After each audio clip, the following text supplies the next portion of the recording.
भारतीय रेल में अभी तक आपने समझा कि किस प्रकार हमने सर्वप्रथम मालगाड़ियों में single pipe air brake system और ट्विन पाइप की तरफ कन्वर्ट करके एलएचबी और वंदे भारत जैसी गाड़ियों में भी इन ब्रेक का प्रयोग किया।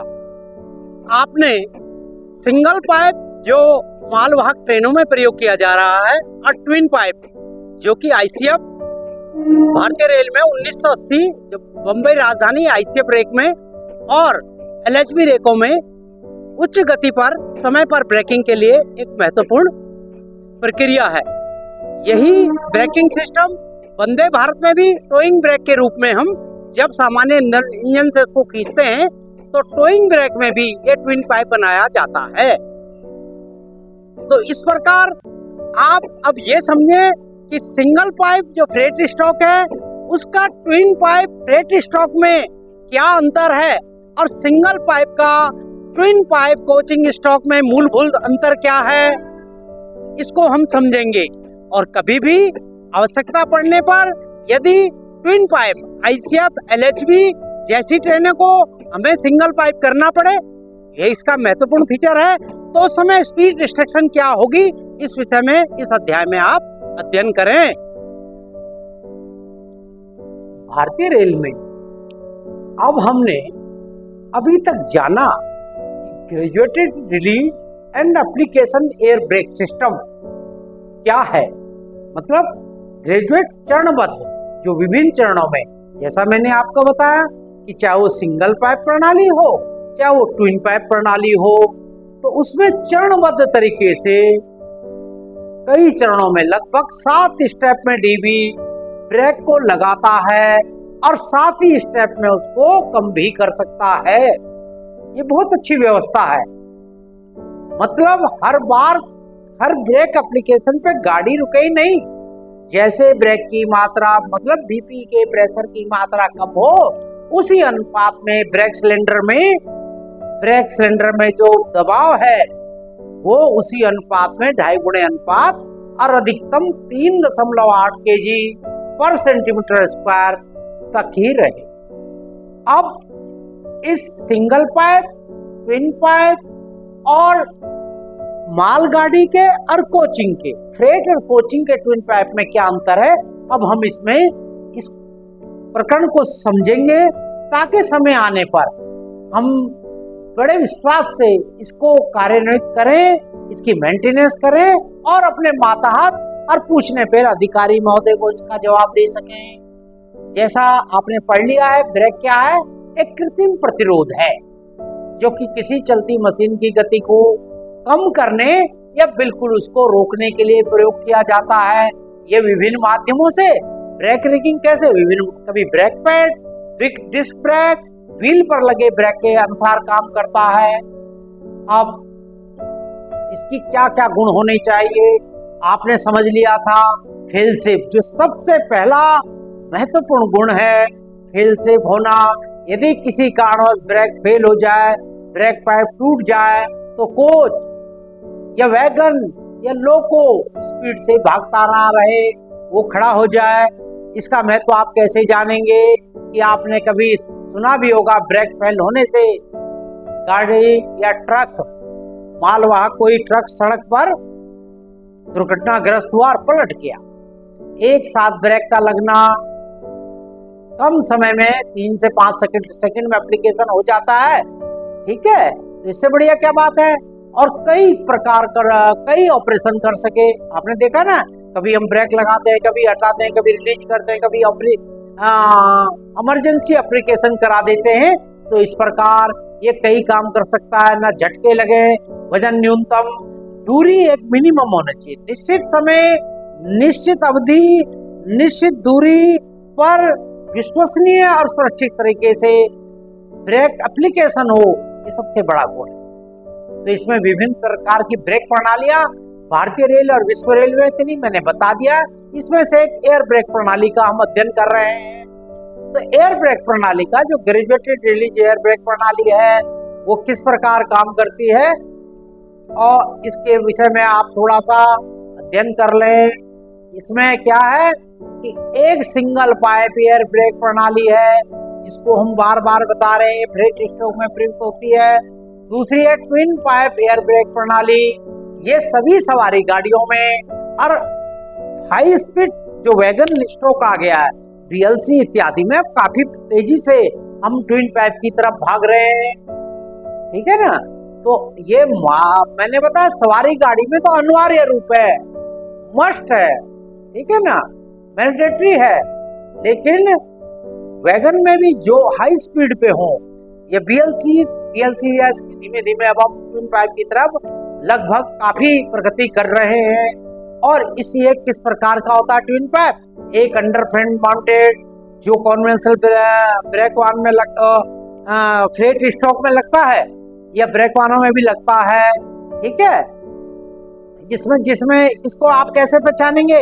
कॉन्वेंशनल में जो एम्प्टी लोड बॉक्स, जिसमें मैकेनिकल हम जो है एम्प्टियर लोड करके 2.2 kg/cm² खाली अवस्था में और वैगन की भरी अवस्था में 3.8 लगा सकते हैं। एक है बोगी माउंटेड ब्रेक प्रणाली, मॉडिफाइड ब्रेक सिस्टम। ये दो तरह से है, ICF में भी रहती है, ठीक है ना। उसमें हर ट्रॉली में 2 छोटे सिलेंडर रहते हैं, इसमें एक बड़ा सिलेंडर एक ट्रॉली में, ये जो जिसमें APM होते हैं, ठीक है। और दूसरा axle mounted disc brake sensor. इसका LHB का जो ब्रेक सिस्टम है उसका नाम है, पूरा नाम है axle mounted anti skid disc brake system, क्योंकि इसमें WSB लगा हुआ है। और तीसरा, चौथा और महत्वपूर्ण, जो आधुनिक लोकों में, वंदे भारत में wheel mounted disc brake system, आधुनिक लोको सभी लोगों में नहीं है, WAP7 और जो आधुनिक लोको हैं इसमें wheel mounted disc brake system है। तो इस प्रकार आपने सिंगल पाइप कहाँ प्रयोग होता है, ट्विन पाइप कहाँ प्रयोग होता है, इस विषय में जानकारी ली। अब आइए एक फिर मैं आपको सारांश में, कि मैंने आपको पिछले अध्याय में बड़े विस्तार से इसके बारे में, इसकी चार्जिंग, एप्लीकेशन, रिलीजिंग और मैनुअल रिलीज के बारे में पढ़ाया। अब आप सिंगल पाइप में बस थोड़ा देख लें, क्योंकि आज का हमारा अध्याय है सिंगल पाइप और ट्विन पाइप, जो फ्रेट स्ट्रोक है और कोचिंग स्ट्रोक है, इसमें मुख्य अंतर क्या है। तो आप देख रहे हैं एक ही पाइप, BP का 5 kg से ही CR, AR ये सब चार्ज होंगे। जो प्रेशर गेज गार्ड आपके पास होगी वो भी सब BP से ही, BP का ही प्रेशर उसमें दिखाया है। FP नाम की गेज सिंगल पाइप में कहीं नहीं होती। घाटा क्या है, कभी ये पाइप टूट जाए तो आपको गाड़ी को डिटैच करना पड़ेगा, वैगन को डिटैच करना पड़ेगा। ट्विन पाइप में ये फायदा है कि कोई एक पाइप टूट जाए तो आप बाईपास मेथड द्वारा उसको गाड़ी को अपने गंतव्य तक एक स्पीड रिस्ट्रिक्शन, थोड़ा स्पीड कम हो जाएगी, लेकिन आप कोच को पहुंचा पाएंगे। इसके मेन कंपोनेंट क्या है, इसके बारे में जब हमें अंतर देखना होगा तो हमें सारे पैरामीटर देखने होंगे। Common pipe bracket for control reservoir, ये सबके लिए सेम है। Common pipe bracket with control reservoir same है लगभग। ऑक्सिलरी रिजर्वायर इसमें 100 लीटर का होता है। जो फ्रेट स्ट्रोक हो उसमें 100 लीटर के ही रिजर्वायर होते हैं, चाहे वो मॉडिफाइड ब्रेक सिलेंडर हो, कोई भी है, चाहे वो VLC है, सब में 100 लीटर का होता है। 3 way centrifugal drug collector, freight stroke में ये 3 वे सेंट्रीफ्यूगल ड्रग कलेक्टर हैं। Isolating cock brake cylinder 355 mm diameter का ब्रेक सिलेंडर है। Cut off angle cock 32 mm, ये देख रहे हैं आप 32 mm के ये, और 32 mm का ही इसमें एयर हाउस कपलिंग होता है। ब्रेक पाइप कितना है, 32 mm का। कट ऑफ एंगल कॉक, क्योंकि 32 mm का ब्रेक पाइप जिसको आउटर डाया यदि हम लेंगे तो 35 mm भी हो जाएगा, ठीक है, आउटर डाया 35। तो ये सब चीज 32 mm की इसमें चल रही है।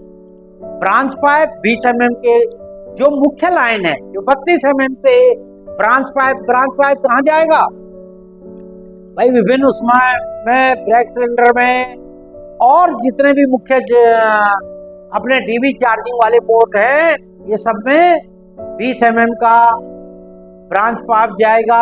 तो ये सिंगल पाइप आपने देखा, सिंगल पाइप का एक तस्वीर आपने देख ली। और इसके मुख्य कंपोनेंट आपने अब देखे। अब फ्रेट स्टॉक में एयर ब्रेक प्रणाली में बहुत महत्वपूर्ण बात है। एफपीपीपी के तो आप देख ही रहे, चार्ट में पढ़ेंगे हम। साथ में इसमें एआर टैंक यहाँ बदल गया। एआर टैंक इसका डीवी के थ्रू 5 केजी से एफपी के थ्रू 6 केजी पर सेंटीमीटर से लगातार चार्ज होता रहता है, जिससे कि इसमें 6 केजी सेंटीमीटर का प्रेशर में हमेशा अवेलेबल रहता है। ठीक है ना। अब हाई स्पीड ट्रेनों को, चाहे वो फ्रेट हो चाहे गुड्स हो, जो बीएलसी वगैरह जो हाई स्पीड जो फ्रेट स्टॉक है, उसमें भी ब्रेक के एप्लीकेशन और रिलीज का समय कम करने के लिए हमने एआर टैंक को ब्रेक को विश्वसनीय करने के लिए ये बनाया। ठीक है ना। नहीं तो डीवी को इतने बड़े सिस्टम को चार्ज करने में डीवी के थ्रू केवल एक बीपी पाइप के थ्रू आपको बहुत समय लगेगा। एफपी का क्या फायदा हुआ, इसने भी अपना एआर चार्जिंग को हमेशा कंटिन्यू रखा, तो आधा बोझ अब इस पे चला। ठीक है। अब फ्रेट के क्या है, कॉमन जो मेन पार्ट है DV, distributor valve single twin दोनों में होता है। Common pipe bracket with control ये भी सेम है। एक्सिलरी रिजर्वायर भी सेम है। इसमें ट्विन पाइप में भी जो डट कलेक्टर हैं और 3 वे होते हैं। आइसोलेटिंग कॉक ब्रेक सिलेंडर 2 तरह के। अब आप कहेंगे 2 तरह के क्यों हैं? क्योंकि जो हमारा मॉडिफाइड ब्रेक सिलेंडर है और जो हमारे और अन्य ब्रेक सिलेंडर है, उसमें दोनों का अंतर, दोनों के साइज अलग अलग होते हैं। Cut off packing cock, air brake coupling, brake pipe और फीड पाइप, क्योंकि इसमें फीड पाइप अलग होता है ना, तो ये सब 32 mm आईडी और 35 mm ओडी पर निश्चित होते हैं। ब्रांच पाइप इसमें भी 20 mm का। Guard emergency valve, brake valve जो है गार्ड साहब के जो BBZI, BBZC ये तीनों टाइप के BBZM सब में रहता है। और अब इसमें एक और नई चीज ऐड हो गई, उसमें केवल प्रेशर गेज बीपी की थी, अब इसमें एडिशनल एफपी की भी हो गई। तो इस प्रकार आपने फ्रेट की ट्विन पाइप ब्रेक प्रणाली का सारांश पढ़ा। अब आप आइए कोचिंग स्टॉक में। इससे पूर्व एक और चित्र में आपके ध्यानार्थ दिखाना चाहता हूं। फ्रेम जो फ्रेट स्टॉक में जो मॉडिफाइड ब्रेक सिलेंडर जो है, मॉडिफाइड ब्रेक सिस्टम जो हमारे पास है, तो इस मॉडिफाइड जिसमें एपीएम का संरचना होती है, इसका भी मैंने एक चित्र ये अलग क्यों डाला, क्योंकि इसमें ब्रेक प्राइमरी बीम और सेकेंडरी ब्रेक बीम होती है। इसमें थोड़ा फ्रेट का जो कॉम्प्लिकेटेड सिस्टम था उसको सरल किया गया है। एक एपीएम की व्यवस्था इसमें की गई है। एपीएम क्यों लगाया गया है कि ये अपने वेट को एक सेंसर के माध्यम से जो ट्रॉली फ्रेम के ऊपर लगा हुआ है, इसकी सेंसिंग आर्म, इसकी ऊंचाई को, उसके ट्रेवल को नापकर डीवी के थ्रू जो प्रेशर आता है उसको मॉडिफाइड करके लोडेड अवस्था में जब इसका सेंसिंग आर्म 69 mm से कम मूवमेंट करे तो फिर ये समझ जाता है कि मैं भरा हुआ हूँ, और इसको 3.8 kg पर सेंटीमीटर का प्रेशर दोनों ट्रॉलियों पे लगे प्रत्येक 10 इंच के ब्रेक सिलेंडर को स्थानांतरित करता है। और जब ट्रेवल बहुत ज्यादा हो जाए, मतलब 104 mm तक हो जाए, तो समझिए कि ट्रॉली फ्रेम और इसके बोगे अंडर फ्रेम के बीच का गैप बहुत ज्यादा है, मतलब लोड नहीं है, वो दब नहीं रहा है।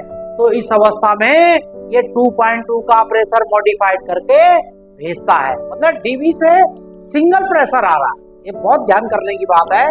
एपीएम में मैंने पिछले अध्याय में बताया कि डीवी से प्रेशर 3.8 आता है, लेकिन आवश्यकता के अनुसार ऑटोमेटिक प्रेशर मॉडिफिकेशन जो डिवाइस है, इसको भार के अनुसार जैसा सेंस करता है 3.8 kg या 2.2 kg खाली में देता है। तो इसमें कुछ पार्ट्स अलग होते हैं, इसलिए एपीएम की व्यवस्था के विषय में हमने आपको अलग से बताया। अब आइए कोचिंग स्ट्रोक में twin pipe air brake system के विषय में मैं आपका ध्यान ले जाना चाहता हूं। तो ये एक आईसीएफ का बोगी माउंटेड ब्रेक सिलेंडर जिसमें 3.8 kg पर सेंटीमीटर स्क्वायर का प्रेशर आता है। ये दोनों ट्रॉलियों के ऊपर लगे होते हैं, ठीक है ना। एक इस ट्रॉली में, दो इस ट्रॉली में और दो उस ट्रॉली में। इसमें क्या है, एयर टैंक 200 लीटर का है। फ्रेट स्ट्रोक में जो 6 kg से है, ये भी 6 kg से है, लेकिन इसकी कैपेसिटी और भी ज्यादा कर दी है ताकि और जल्दी ये रिलीज हो। डर्ट कलेक्टर 2A है। बीपीएफपी वही 5 और 6 kg पर सेंटीमीटर स्क्वायर के हैं। और साथ में एक मुख्य व्यवस्था क्या है कि यहाँ से आपको, क्योंकि सवारी गाड़ी में यात्रियों का परिवहन होता है, यात्रियों को हमें ले जाना पड़ता है इधर टू एंड फ्रो, इधर से उधर। तो यदि कोई आपातकालीन स्थिति आ जाए, यात्री किसी भी कारणवश ट्रेन को रुकवाना चाहे, कोई उसका जायज कारण होगा, तो वो उस पर लगी अलार्म ट्रेन को खींचेगा। ये कोच के अंदर होती है, आप सबने देखी है।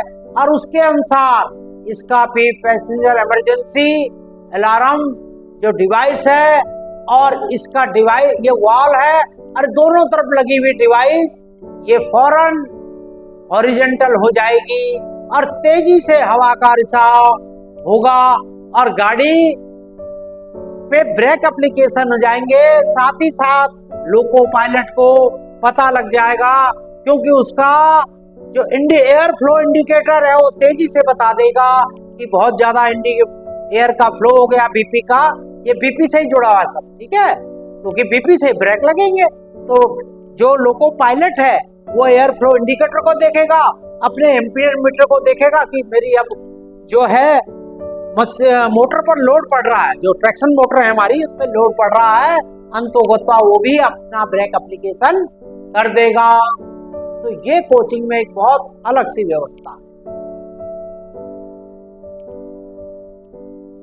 इस प्रकार आपने कोचिंग स्ट्रोक में सवारी गाड़ियों में twin pipe air brake system का graduated delete twin pipe air brake system का एक लाइन डायग्राम देखा। मुख्य अंतर मैंने आपको बता दिया, air tank passenger emergency device का होना यात्रियों को आपातकालीन स्थिति में रोकने के लिए, और इसके डर्ट कलेक्टर इत्यादि मुख्य अंतर है। ब्रेक सिलेंडर का साइज डीवी हमेशा कोचिंग में सिंगल स्टेज का ही लगता है, क्योंकि इसमें कोचिंग स्ट्रोक में चाहे कोच खाली हो या भरा हो, हम जो भी डिसाइड है आईसीएफ में 3.8 kg पर सेंटीमीटर स्क्वायर और एलएचबी में मुख्यतः 99% एलएचबी कोचों में 3.0 kg पर सेंटीमीटर स्क्वायर का ही प्रेशर, जो भी टॉलरेंस है उसके अनुसार ब्रेक अप्लाई होते हैं।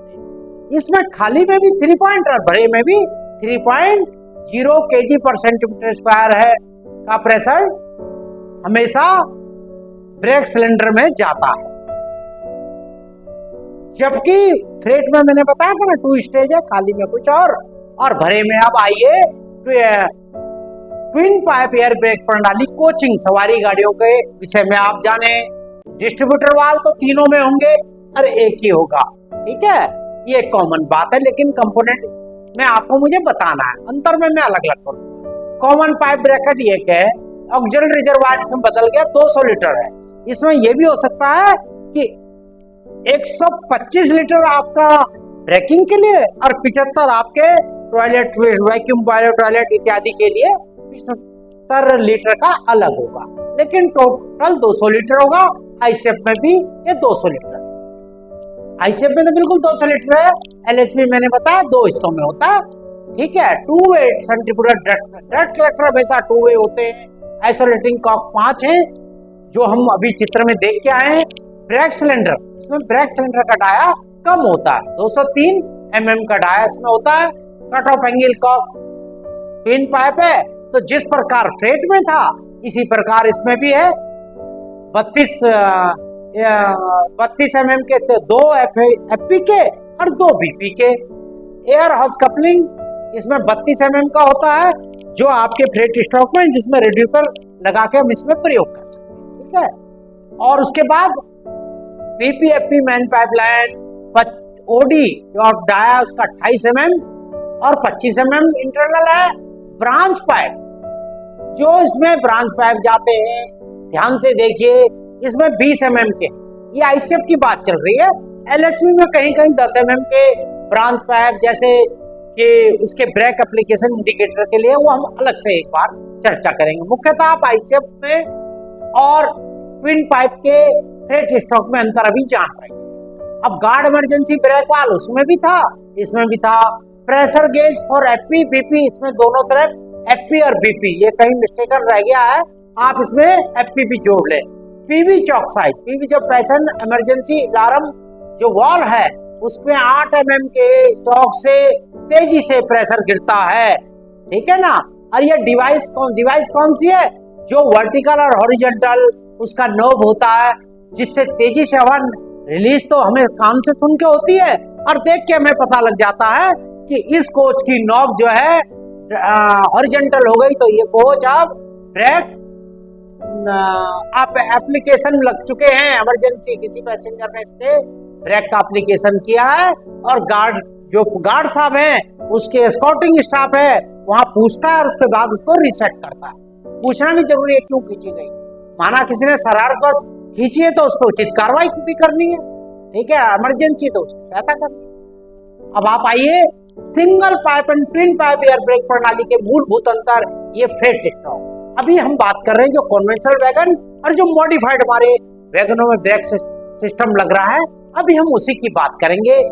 ये सबको पता है, इसमें एक पाइप है, जैसे मैंने बताया, उसमें 2 पाइप है, PP और दूसरा FP। इसमें एक ही ब्रेक सिलेंडर वैगन की लंबाई के समांतर लगा होता है। कहाँ लगा होता है? ये अंडर फ्रेम में होता है, और इसमें 2 ब्रेक सिलेंडर वैगन की चौड़ाई के समांतर लगे होते हैं। ये इसका क्योंकि 2 ब्रेक सिलेंडर प्रत्येक ट्रॉली में एक, भाई 2 ट्रॉली एक वैगन में, तो प्रत्येक में एक 2 लगे होते हैं। इसमें सेलेक्ट एडजस्टर अलग से लगा होता है, लेकिन जो मॉडिफाइड ब्रेक सिस्टम है उसमें इनबिल्ट सेलेक्ट एडजस्टर है। ठीक है, अलग से आपको दिखाई नहीं देगा, ये बड़ा अंतर है। इसमें एम्प्टी लोड डिवाइस लगी होती है। मैंने बताया था कि जैसे वैगन का खाली वैगन को आप एम्प्टी में रखेंगे, लेफ्ट हैंड की तरफ रखेंगे उसका हैंडल, और भरे में आप लोडेड की तरफ रखेंगे, क्योंकि खाली में 2.2 kg पर सेंटीमीटर स्क्वायर, भरे में 3.8 kg पर सेंटीमीटर स्क्वायर का pressure brake DB brake cylinder को भेजेगा। और वो कैसे जाएगा? इस मैकेनिकल कन्वर्जन से, और इसमें ऑटोमेटिक होता है। ये सब मैनुअल करना पड़ता है एम्प्टी लोड को, और इसमें ऑटोमेटिक, या तो ऑटोमेटिक प्रेशर मॉडिफिकेशन डिवाइस या फिर LSD। ये BLC में LSD होती है, और मॉडिफाइड ब्रेक सिस्टम में APM automatic pressure modification device. इसमें आपको मैनुअली नहीं करना, ये स्वतः ही हो जाता है। ठीक है ना। इसमें ब्रेक सिलेंडर पर ब्रेक लगने रिलीज होने का कोई इंडिकेटर नहीं होता, और जब आप मॉडिफाइड ब्रेक सिस्टम के सिलेंडर को देखेंगे तो उसके APM में भी और उसके सिलेंडर में भी एक गुलाबी रंग की नॉब निकल जाती है।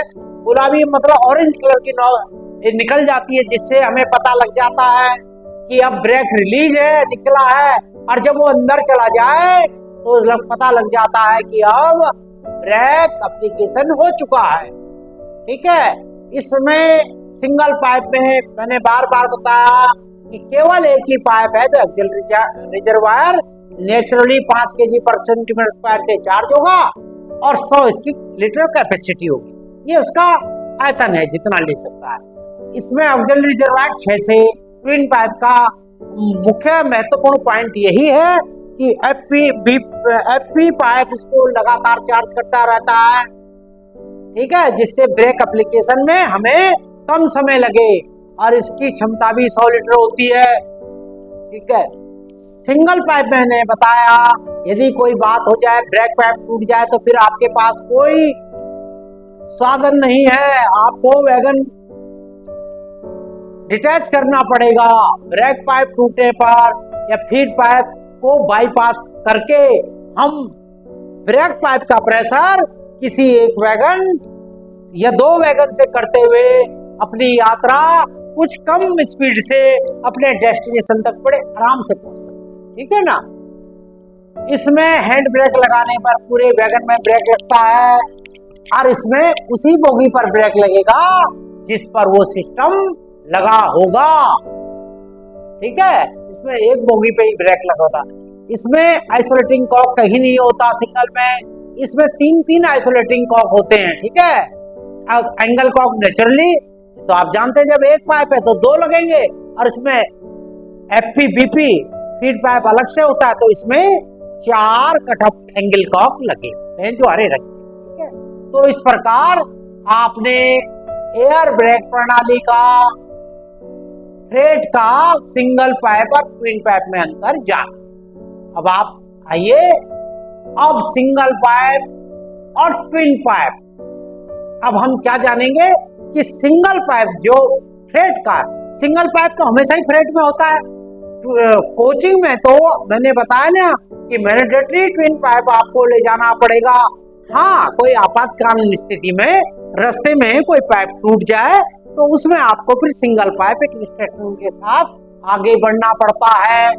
इस ब्रेक प्रणाली को गुड्स स्ट्रोक में जो सिंगल पाइप है वो गुड्स स्ट्रोक में है, ये फ्रेट स्ट्रोक कोचिंग में है। इस ब्रेक प्रणाली में एक पाइप है, इसमें 2 पाइप है। ये दोनों चीजें आपके साथ ट्विन पाइप फ्रेट स्ट्रोक में भी थी। इसमें ब्रेक पाइप 32 mm था, इसमें ब्रेक और फीड पाइप दोनों 25 mm होते हैं। इसमें 100 लीटर का रिजर्वायर होता है सिंगल पाइप में, इसमें 200 लीटर का होता है आईसीएफ में, और एलएचबी में 125 और 75 होते, टोटल वहां भी 200 है। ठीक है ना। इसमें ऑक्सिलरी रिजर्वायर 5 kg से, इसमें 6 kg से। ये चीज भी वही है कि क्योंकि जब हमारे पास फीड पाइप है तो क्विक एप्लीकेशन और क्विक रिलीज के लिए हमें 6 kg से एयर टैंक को चार्ज कर सकते। ठीक है, इसमें 355 mm का बड़ा एक सिलेंडर अंडर फ्रेम में लगा होता है। इस ब्रेक प्रणाली में 355 mm के 2 तथा बोगी माउंटेड में 205। ये वो वाले ब्रेक सिलेंडर हैं जो अब आपको देखने को कम मिलते हैं। ये पुराने आईसीएफ की बात है। 2 ब्रेक सिलेंडर 355 mm के अंडर फ्रेम में होते थे, लेकिन अब आज 205 mm के 4 एयर ब्रेक सिलेंडर, ये जो 205 mm डाया के ट्रॉली के ऊपर ही लगे होते हैं। ठीक है ना, इसलिए बोगी माउंटेड इसको बोला जाता है। बोगी मतलब ट्रॉली। इस ब्रेक प्रणाली में आइसोलेटिंग कॉक कुछ नहीं होते, इसमें 5 आइसोलेटिंग कॉक खुद होते हैं, एपी बीपी ब्रेक सिलेंडर के, और जो अपना एसीपी जो अपना पैसेंजर इमरजेंसी सिग्नल डिवाइस है जो पैसेंजर का है। जब कभी वो रिसेट नहीं हो पाए तो फिर हम उस कॉक से ही उस प्रेशर को एग्जॉस्ट रिलीज होना कम कर देते हैं, आइसोलेट कर देते हैं। ठीक है ना। इसमें अलार्म सिग्नल का प्रयोग नहीं होता भाई। गुड्स में फ्रेट में तो चाहे सिंगल हो ट्विन पाइप हो, उसमें पैसेंजर नहीं है तो डिवाइस नहीं है। एयर ब्रेक में इसका प्रयोग होता है। ठीक है ना। इसमें सिंगल पाइप में ब्रेक वान में प्रेशर के गेज लगाने के लिए क्विक कपलिंग की व्यवस्था है। आजकल वैसे मॉडर्न आ गए, उसमें जो है क्विक कपलिंग की व्यवस्था कुछ नहीं है, उसमें केवल साधारण बिल्कुल पाइप से एक परमानेंट व्यवस्था कर रखी है। डर्ट कलेक्टर ये निश्चित है, ये भी एक महत्वपूर्ण अंतर है। इसमें 3 वे डर्ट कलेक्टर होते हैं और कोचिंग स्ट्रोक में हमेशा 2 वे डर्ट कलेक्टर होते हैं।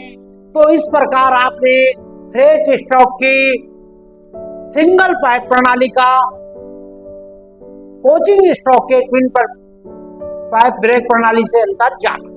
अब आइए हम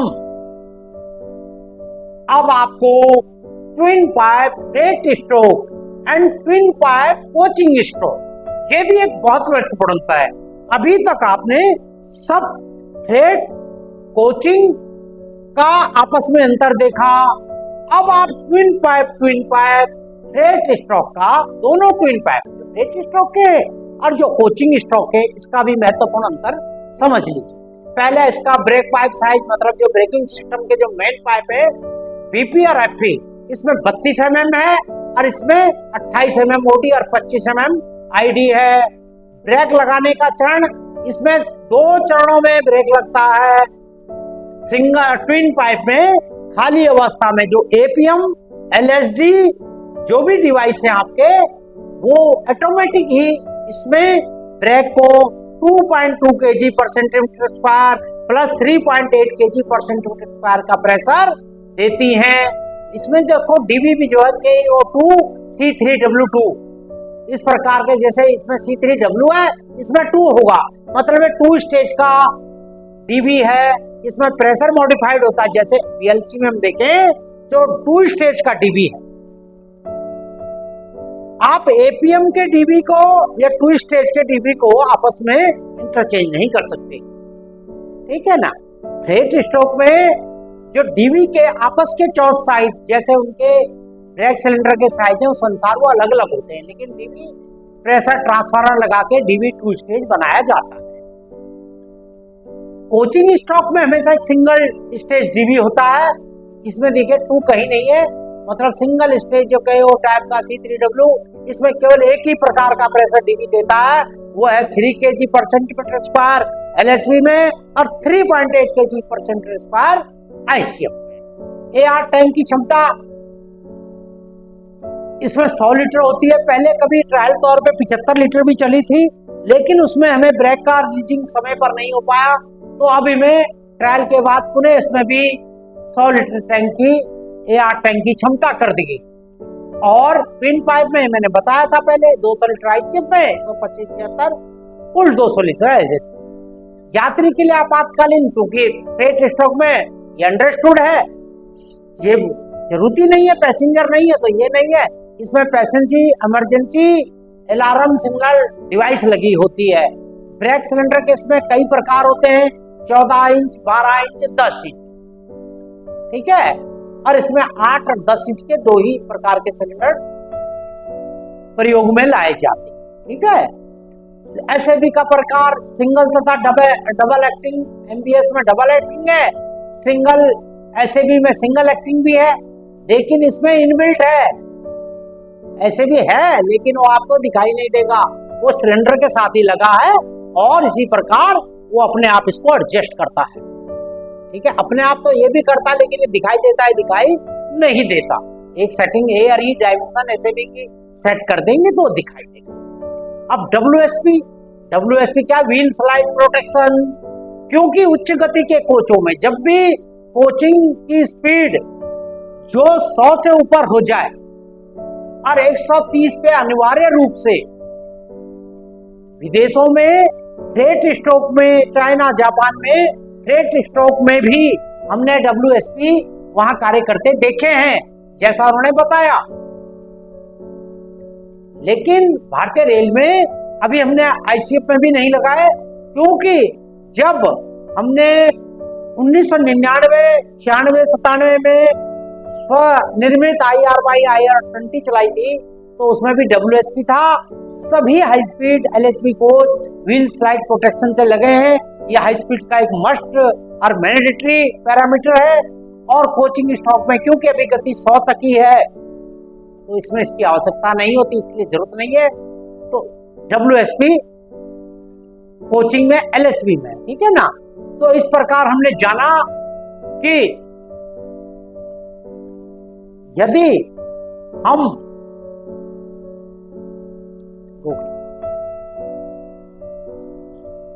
इस प्रकार आपने twin pipe graduate release twin pipe air brake system जो फ्रेट स्ट्रोक में प्रयोग किया जा रहा है।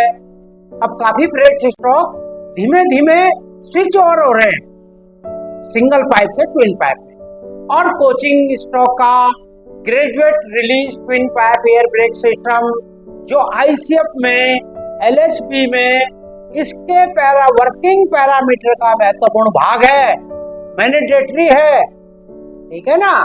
क्योंकि इसके बिना, जिस प्रकार आजकल आपने देखा होगा ना, किसी भी इनकम टैक्स डिक्लेरेशन में पैन नंबर, आधार नंबर, ये सब चीजें मैंडेटरी कर दी गई है। तो आपने इसके जो मूल 8 पैरामीटर हैं, पाइप साइज, ब्रेक के स्टेज, फ्रेट में 2 स्टेज, खाली में अलग, भरे में अलग, डीवी के प्रकार, फ्रेट में डी प्रकार के होते हैं। जैसे बीएलसी में double stage DV with transformer, pressure transformer लगा होता है, आकार से आपको पता लग जाएगा। और ट्विन पाइप कोचिंग में हमेशा एक सिंगल स्टेज का डीवी, क्योंकि एक जैसा ही ब्रेक खाली भरे में लगता है। एआर की क्षमता यात्रियों के लिए आपातकालीन कोचिंग में ही होगा। ब्रेक सिलेंडर के प्रकार, एसएबी के प्रकार और डब्ल्यूएसबी व्हील स्लाइड प्रोटेक्शन में ये 8 मुख्य अंतर इसमें बताएगी।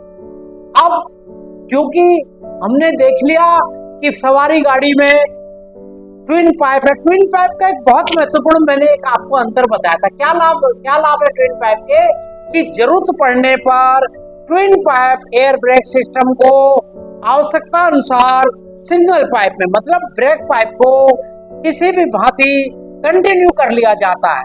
उसके ब्रेक पाइप के प्रेशर को एफपी लाइन के प्रेशर से, जो ब्रेक पाइप आपका डैमेज हो गया है तो एफपी लाइन के प्रेशर से बाईपास करते हुए हम ब्रेक पाइप को कंटिन्यू करते हैं ताकि ब्रेकिंग लगती रहे, यात्रा आगे होती।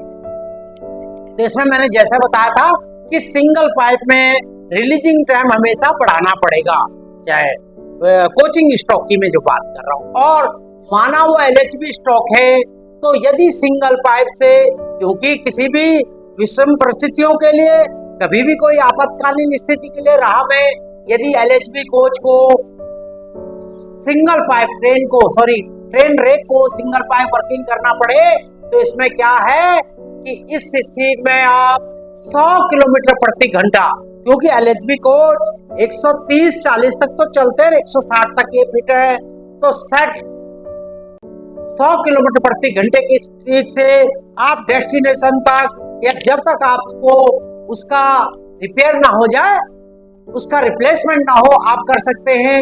और इसमें एक और महत्वपूर्ण बात है कि यदि वो आपका air brake system air spring से सुसज्जित है, उसमें एयर स्प्रिंग लगा हुआ है, तो उसमें आप पूरे रेक को 60 किलोमीटर प्रति घंटा 1000 किलोमीटर तक ही चला पाएंगे। तो ये बहुत महत्वपूर्ण अंतर मिला। और सिंगल पाइप में ब्रेक पाइप टूट जाए तो आपको वो वैगन डीवीएस कराना ही पड़ेगा। तो इस प्रकार मुझे उम्मीद है कि आपने रेलवे बोर्ड, कैमटेक और आरडीएसओ के दिए हुए पत्रांक के अनुसार इन चीजों को समझा, किस प्रकार इसमें विभिन्नताएं हैं और किस प्रकार हम जरूरत पड़ने पे ट्विन पाइप को, सिंगल पाइप एलएचबी कोचों को, आईसीएफ कोच को चला सकते हैं। जिसमें स्पीड रिस्ट्रिक्शन नहीं दिया तो इसका मतलब है आप उसमें ब्रेक एप्लीकेशन के बाद, एप्लीकेशन तो उसी समय होगा, ब्रेक रिलीज में आपको समय ज्यादा देना पड़ेगा, सिंगल पाइप वाला देना पड़ेगा। इन सब मानदंडों को मान कर ही आप सुरक्षित यात्रा कर पाएंगे। तो इस प्रकार आप इस सिस्टम को समझे, जाने और अपने दैनिक मेंटेनेंस में, डेली जो रूटीन का मेंटेनेंस है डिपो, सिकलाइन या वर्कशॉप में, और इन रूट प्रॉब्लमों को इस प्रकार सॉल्व करें। धन्यवाद।